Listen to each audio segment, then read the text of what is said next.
Muy buenas a todos. Hoy os quiero hablar sobre impuestos de España, concretamente de los que más recaudan y que desde mi punto de vista deberían eliminarse o reducirse.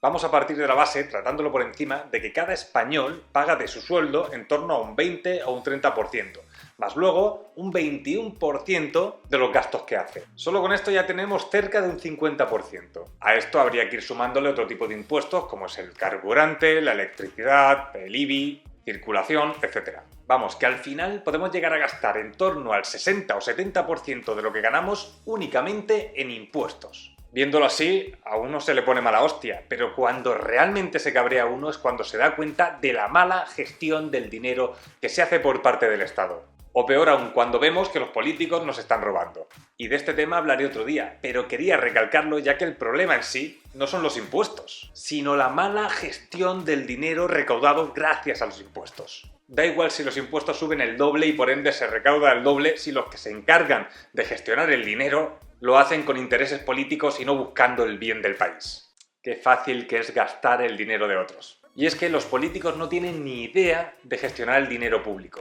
Y la economía del país es demasiado importante como para dejarla en manos de los políticos. Tener en cuenta que ellos van a utilizar el dinero con intereses propios y no buscando lo mejor para el país. Por lo tanto, el gasto público va a estar contaminado por la ideología, por la corrupción y por el poder. Y esto va a seguir así hasta que se endurezcan las leyes y el que robe un solo euro se pase una larga temporada en la cárcel y no solamente tenga que devolver ese dinero robado, sino que encima la multa no sea precisamente pequeña. Y sobre todo, que no se salve ni uno. Pero bueno, para ir entrando en materia, tenemos en torno a 100 impuestos distintos. Tenemos impuestos por trabajar, por comprar una vivienda, por vender una vivienda, por gastar, por ayudar, por ahorrar, por morirte, por tener un coche, por circular con él, por tenerlo a punto, por la electricidad y bueno, así hasta los más de 100 tipos de impuestos que hay. Pero, ¿cuáles son los que más nos afectan y los que menos sentido tienen? Algunos son por el hecho en sí del impuesto y otros por el porcentaje del impuesto que se nos aplica. Pero bueno, vamos a verlo.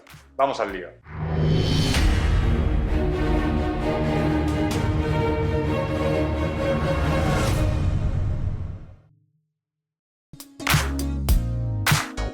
El impuesto de sucesiones. Este es posiblemente el impuesto más ladrón que existe, de los más absurdos. Tus padres, por ejemplo, han estado toda su vida pagando una casa y pagando todos los impuestos que eran necesarios. Y repito, todos los impuestos. Y cuando mueren, esa casa pasa a ser tuya, pero a cambio tendrás que pagarle al Estado el impuesto correspondiente que puede llegar a ascender al 35% y cuyo porcentaje depende de la cantidad del patrimonio heredado y de la comunidad autónoma. Además, el Estado, en un afán de ayudarnos y de facilitarnos las cosas, nos obliga a que ese porcentaje que hay que pagarle se le pague en dinero y encima en un tiempo determinado. Por lo tanto, muchos en el momento de recibir una herencia les ha tocado malvender esa herencia para poder llegar al plazo y poder pagar así lo correspondiente. Y ahora fijaros en un ejemplo. Imaginaros que tus padres mueren y te dejan una vivienda de 100.000 euros y Hacienda te hace pagar un 25% del impuesto de sucesiones y lo pagas porque tienes el dinero ahorrado. Mantienes dicha vivienda y al morir tú pasa a tus hijos, que también tienen que volver a pagar otro 25%. Al final, en unas cuantas generaciones, el Estado se habrá encargado de que hayas vuelto a pagar otra vez esa vivienda. Y así seguirá siendo esto más que un impuesto, un alquiler. Un alquiler que le pagas al Estado por vivir o por tener un legado para tu familia. Y bueno, esto es un ejemplo basándonos en la actualidad. No sé si dentro de 50 o 100 años seguirá existiendo este impuesto o si su porcentaje será mayor o menor. La única forma de que este impuesto tuviera sentido sería si el impuesto sobre la renta o sobre beneficios fuera mucho más bajo, ya que bueno, por un lado te intentan respetar o ayudar, pero luego por otro tendrás que pagar. Vale, así lo entendería y de hecho así es como se hace en Estados Unidos. Pero en un país donde los impuestos sobre la renta o sobre los beneficios son altos, que luego encima nos obliguen a volver a pagar impuestos, vaya manera de robarnos y además robarnos de verdad. Bien, ahora vamos a hablar del impuesto sobre el patrimonio. Bien, este impuesto vendría a ser un impuesto sobre el patrimonio personal que engloba todos nuestros bienes. Este es un impuesto absurdo que lo único que hace es que tengas que pagar impuestos 2 veces por lo mismo. En España se paga el porcentaje más alto de toda la Unión Europea, llegando incluso al 3,75%. Es decir, solamente por el hecho de tener un patrimonio ya te tocará volver a pagar impuestos. Aunque tú ya hayas pagado impuestos por ese patrimonio durante todo el tiempo que hayas estado construyéndolo. Y da igual si el patrimonio lo único que te está haciendo es generarte gastos. Y sí, ese impuesto solamente se aplica a patrimonios que excedan de los 700.000 euros, pero aún así es absurdo. En Madrid, por ejemplo, la cosa mejora un poco y este impuesto únicamente se aplica a los patrimonios que son superiores a los 2 millones de euros. ¿Qué sentido tiene? Por ejemplo, en una vivienda, ¿qué sentido tiene volver a cobrar impuestos por una vivienda que puede ser perfectamente tu vivienda particular cuando ya pagaste por ella y cuando encima no te está produciendo ningún beneficio? Alguno dirá que por la revalorización, pero es que ya hay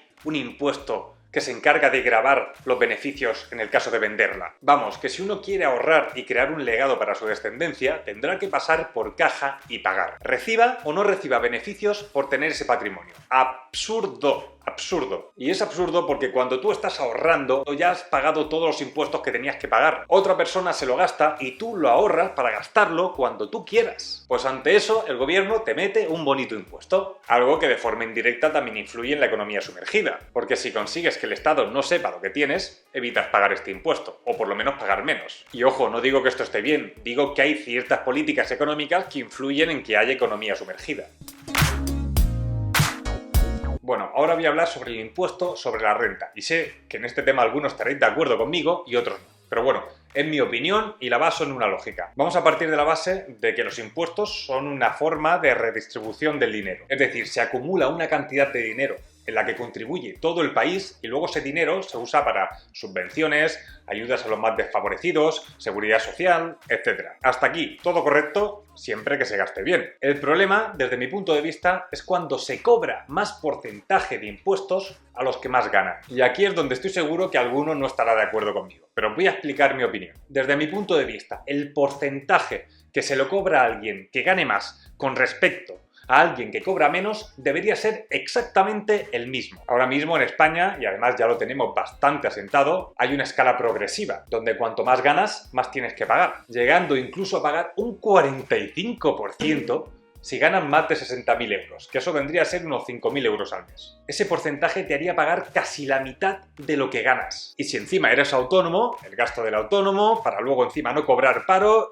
Y bueno, vamos a pasar, vamos a seguir con el tema. El caso es que desde mi opinión esto no tiene ningún sentido, aunque los gobiernos digan que de esta forma se redistribuye el dinero. Y no tiene ningún sentido porque es desproporcionado. Vamos, que esto con respecto al sentido económico es ilógico. Y el único sentido que puede tener es ideológico, el que tiene que ver con las ideas de un partido político. Por lo tanto, este impuesto progresivo que ya está bastante asentado en la sociedad no tiene ningún sentido, entre otras cosas, porque desincentiva el emprendimiento. Si yo, como emprendedor, me animo a emprender, creando puestos de trabajo, formándome, reciclándome constantemente, invirtiendo en mi educación, mejorando constantemente, exponiéndome a la incertidumbre, con el fin de crear riqueza en el país y, por ende, ganar más dinero, ¿qué sentido tiene? Que si las cosas me van bien y gano más dinero, encima tenga que pagar más impuestos. ¿Creéis que esto va a incentivar a alguien a que se arriesgue? Esto lo que hace es que se le quiten a uno las ganas de emprender. Y no nos olvidemos que el motor de un país son las empresas y la gente emprendedora. Sin ellas el país se muere. Y además, en base a esto, no sabéis la cantidad de triquiñuelas que hay para intentar evitar pagar impuestos. Por lo tanto,